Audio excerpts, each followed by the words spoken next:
Good morning mga idol. Dito po tayo sa ating munting garden mga idol. Ang ating talong, 3 months na po to mga idol. Tignan nyo, dinapuan po mga idol ng kwan.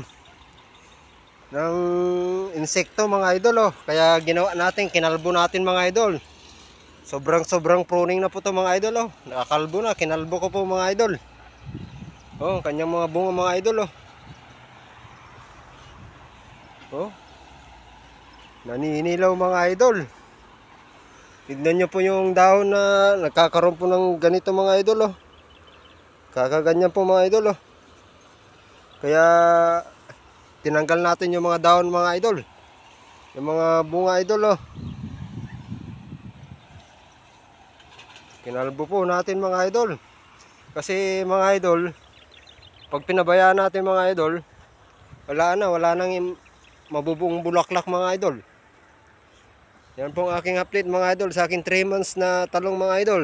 Prinuning po natin mga idol, tinanggal yung mga dahon. Ganito na lang, magandang umaga sa ating lahat.